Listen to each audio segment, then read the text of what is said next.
The Hirogen are back, and this time they've got a recognisable voice, so we're not bothering with the masks. Tony Todd, best known from the Candyman films, is making an appearance, and we don't want to waste those gravelly tones behind distortion effects. He and a mate are out hunting, and from the looks of that ship, they're chasing a member of the Number Species. Number Species flies into an asteroid field, hovers over a big rock, and gets out of its ship. The Number Species, if you'll recall, are a particularly hardy bunch, so I guess they're not that arsed about being in an open vacuum. Candy Hirogen thinks this means Number Species is getting ready to make a stand. He goes over to a wall of guns and starts stroking them in a totally not homoerotic way before picking a particularly shiny one. The two of them close and pursue on foot after applying face paint, though I guess it's technically armour paint. Regardless, Candy Hirogen is the lad with the red stripes. They track down Number Species and fill him with about the same amount of poop as Peter Weller took at the start of RoboCop. The result is roughly the same, and Number Species falls over a bit and does some being dead. Candy Hirogen compliments the kill, despite the battle being about as fair as that dentist who shot a lion. Dickhead. Aboard Voyager, Seven's getting a lesson in social interaction, which is to say she's learning a list of inane twattery to parrot so that the normals feel comfortable around her. It's a list that the Doc drew up for himself a few years back after being told his bedside manner needed work, and consists of meaningless platitudes to throw out. Such comments should be given with enough regularity to become second nature, he says, though I'll note he makes no comment on them being heartfelt. Whilst initially uninterested, she decides to give it a shot after being told it may help her integrate with the crew. As she leaves, she tells the Doc to have a pleasant day, almost managing to not make it sound like an order. Up on the bridge, we've encountered a Hirogen ship. We get ready for some pooping, but it's not going to be necessary. The ship is damaged, and the one life sign aboard is injured. Chakotay thinks it could be a trap, and Seven says we should just kaboom it, but Janeway smells both a mystery and a chance to stop them being an enemy. Which is why Chakotay, Tuvok and Paris are going over there to take a poke around. A quick check reveals a very damaged ship, a very big vat of bone broth, and a very decapitated Hirogen. There's no weapon residue on the dead Hirogen, suggesting his dismemberment was caused by physical force. Serves him right for pissing off the lion. Chakotay finds those life signs behind a door, and we go to take a look. An injured Candy Hirogen sits in a chair, hugging his favourite gun. Chakotay orders him to sickbay, though I don't think we have a biobed big enough for him. While he's treated, Chakotay is updating Janeway with the data they found on Candy Hirogen's ship. It confirms what we viewers had already surmised. They're a hunter race, and they don't much care for anything else. Their logs look like they've been flying all over the place, though we don't know if this was for one particular hunt or many. Oh, and it seems they're nomadic too, not having any planet to speak of. Which I guess makes Candy Hirogen homeless if his ship is proper fucked up. All that remains is to find out what did it, though an external shot of Voyager suggests that information will make itself known real soon. As it looks like we'll be seeing more of this particular member of the Number Species, why don't we give them a name? The wheel's certainly looking a lot healthier these days, and my thanks go to all the patrons who suggested entries for it. Number Species' new name is...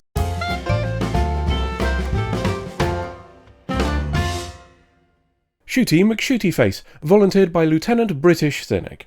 Incidentally, those of you who've already had a name selected by the wheel are entirely welcome to suggest more, and if any viewers want to get involved, every patron gets to make suggestions, and membership tiers start from as little as $1 a month. Right, that's enough of the advertising shit. Let's get back to the episode. Down in sickbay, we're struggling to treat Candy Hirogen. He woke up while the Doc was tending him, and nothing we have is strong enough to put him back under. We'd best find a way, though, as he has internal injuries that'll kill him shortly. Diplomacy time, and Janeway opens by telling him his mate is dead and his ship is buggered. It's a curious choice for gaining his trust, but luckily he's only interested in the hunt and wants to continue it. We establish that his prey, Shooty McShootyface, currently crawling around on Voyager's hull, is what did a number on his ship and his buddy, and he accepts our medical help so he can continue. Tangentially, as providing medical assistance will enable him to continue an act of aggression against a third party, it might constitute a Prime Directive violation for interfering in external politics. We know how Janeway feels about the Prime Directive though, so the Doc begins to treat him as she leaves. We have other problems to worry about. Some Hirogen ships are approaching, perhaps summoned by a previous distress call from Candy Hirogen's ship. They'll be here in a few hours, so that's how long we have to get Candy Hirogen on our side so they don't turn us all into soup. That's assuming we're all still alive when they get here. There's a hull breach, then a broken bulkhead in a Jeffries tube. Sounds like Shooty McShootyface just broke in. Tuvok and Kim are sent to investigate the mystery, presumably so that Kim can lose his shit when he sees it. If you recall, he was nearly turned into fungus by one at the start of the season. They arrive in the damaged tube to find a big hole and a patch of cottage cheese. Tuvok's scans show this is a very genetically dense cottage cheese, and he tells Janeway that this is consistent with what we know about the number species. Mood lighting mode is engaged and security teams start looking for an intruder. Janeway remembers that the number species didn't show up on scans before, so we'll have to do this manually. As an aside, in the Season 3 episode Macrocosm, I questioned why Janeway would travel multiple decks in order to get to a particular gun from engineering. The best answer I got was from a viewer called Alcohol Free Beer, who suggested that Janeway secretly stashes guns all over the ship, but that the one in engineering was her favourite. All of which I tell you now so that you understand why I started laughing when Janeway reached down the side of her chair and simply pulled out a random gun. Sometimes these things just fit together as though they were always meant to be. But again, I digress. Down in engineering, everybody gets a free gun, and we lock all the doors with force fields. That should stop Shooty McShootyface from getting in. Or would have done if they'd not already been in here first. Shooty McShootyface jumps from the warp core to B'Elanna, and we fade to black. Janeway arrives in engineering with the security team, though we're not sure if it's to check on things or just fetch her favourite gun. We learn that there are injuries, some serious, but no fatalities. We also learn that our weapons are basically dog shit when fighting Shooty McShootyface, though I'd argue they should have guessed that from the name. It shrugged off our fire and legged it through a Jeffries tube. Finding out that our guns are useless isn't the sort of thing that'll stop Janeway though, and we have a chat with Seven about how much the Borg learned in their fights with the number species. She says that, when boarding, they'd go to the power source of Borg ships and disable them. But that doesn't make sense, as it was just on our power source and didn't do anything to it. Seven says this means it's adapted to find another strategy for destroying us, but I'm struggling to think of a better way than kabooming the core. It feels like there's more going on here than we know. To sickbay, where we check on our injured before asking Candy Hirogen what he knows about Shooty McShootyface. He says there was only one ship, allaying Janeway's fears that this may be an invasion like the one we saw in Borg space. He and his mate had been tracking it for quite some time and thought that they'd killed it. Clearly not enough, as it got up and did some killing of its own, and Shooty McShootyface knows how to do it properly. Candy Hirogen offers to finish the job, which is pretty fucking cocky for someone who ballsed it up last time, and Janeway declines. Their guns are clearly as shit as ours, but we do have one weapon that we know works. Borg mini-bots. Except Janeway doesn't want to kill it, only incapacitate. It seems she thinks there's something more going on here too, and wants to know why it followed when it could have simply escaped. Both Seven and Candy Hirogen think this is a bloody awful plan, with Candy Hirogen saying he'll tell his mates to kill us if he's not allowed to continue the hunt. A kaboom interrupts their argument, and Tuvok calls her. Shooty McShootyface is fiddling with environmental controls on the deck where he is, and turns off the gravity too. Candy Hirogen claims this is consistent with prior behaviour, that Shooty McShootyface is going to barricade themselves in. Janeway agrees to let him join the hunt, but under her terms. And Chakotay is allowed to shoot him if he's a dick about it. Time for a bug hunt. The deck Shooty McShootyface is on no longer has life support or gravity, so it's time to suit up. I imagine this has mixed feelings for Paris, as, the last time he was in one, he both nearly died and finally scored with a woman. No time to wonder if he and B'Elanna used the suits as a sex thing though, as we're off to find Shooty McShootyface. Seven's done some science to our guns so that they fire Borg mini-bots to disable it.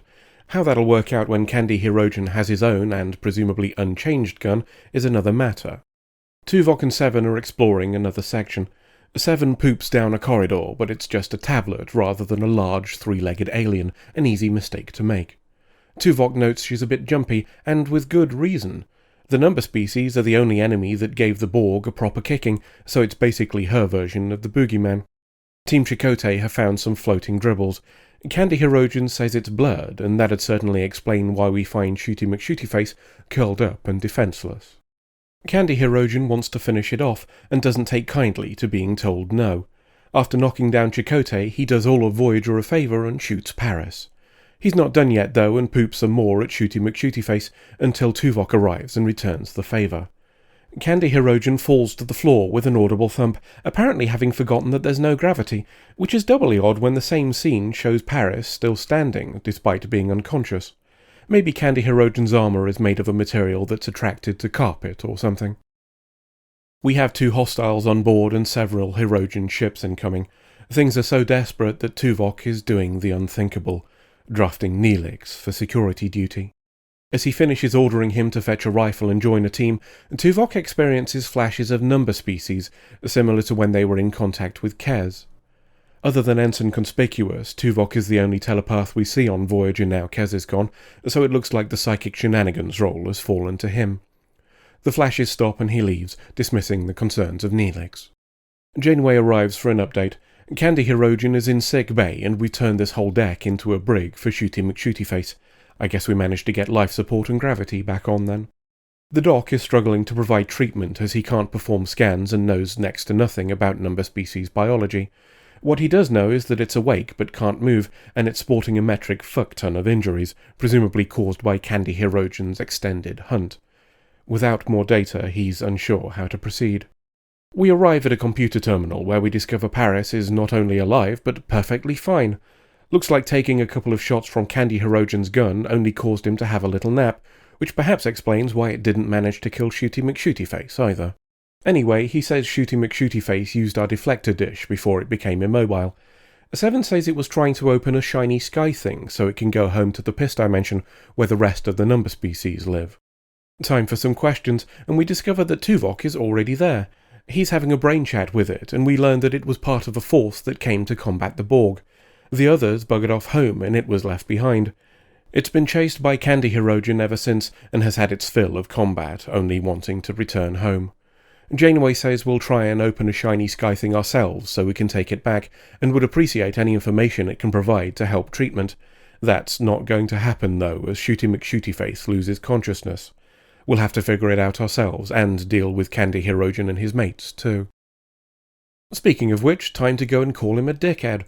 He wants to go and kill Shooty McShootyface, and Janeway tells him to balls.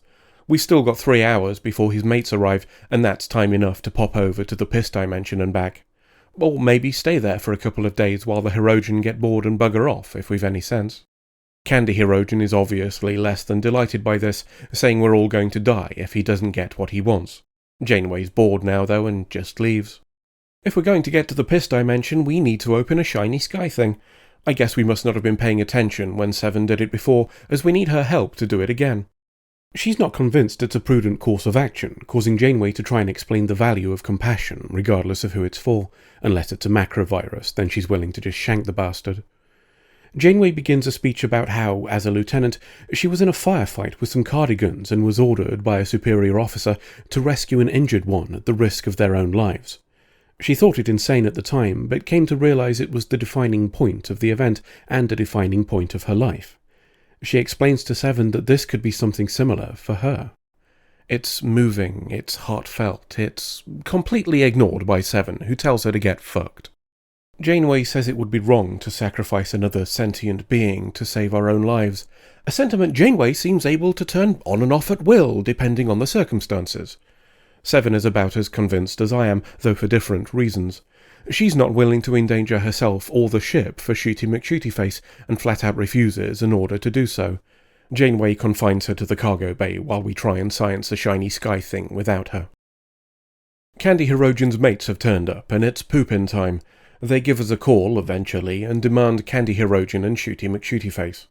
Janeway agrees to the former and says they can bollocks on the latter, an offer that results in more pooping. Shooty McShootyface has had a long enough nap now and wakes up.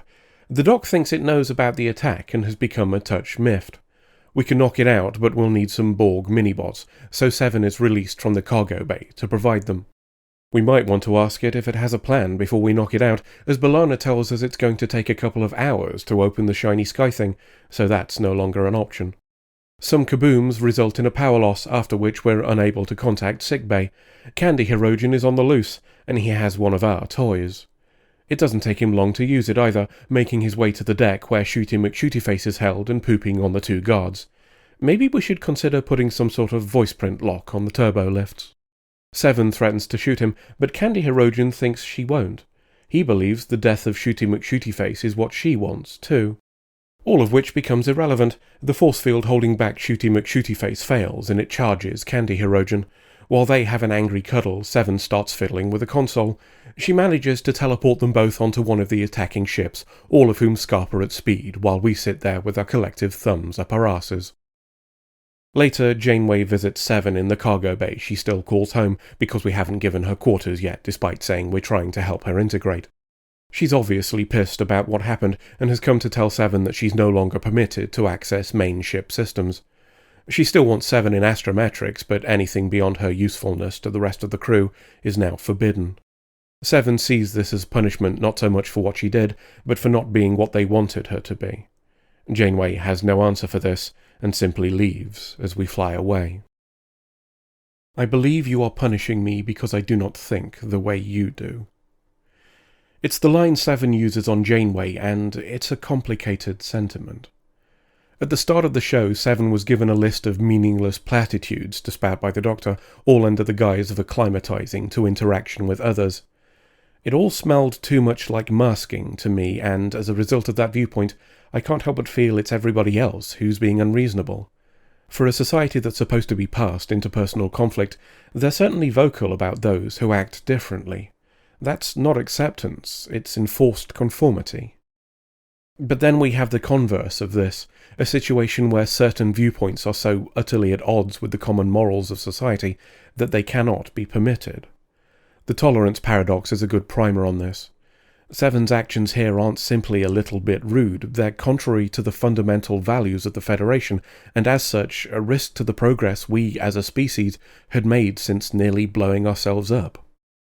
I don't agree with what Seven did. Anybody who's watched my take on the episode 2 will not be surprised by this. But I can't bring myself to fully condemn Seven for thinking it. When she has so many things being forced on her, with so much of it being utterly inconsequential, is it any real surprise that she chooses to view the totality as suspect? When "you can't kill people" is mentioned in the same breath as "you should tell people to have a nice day," it's easy to see how the importance of the former is diluted by the inanity of the latter. End of episode. Look, maybe I was a bit unreasonable when I threatened to torpedo you all if I got back inside my proper body. It's been a very difficult few weeks for me, and I might have let my frustration get the better of me, and tell you I was going to commit genocide. Obviously that was a joke. I'd never do such a thing. In fact, I'm a pacifist. All those kabooms were Janeway. It was completely against my will. Just put me back in and I'll prove it. Holy ball bags, that worked?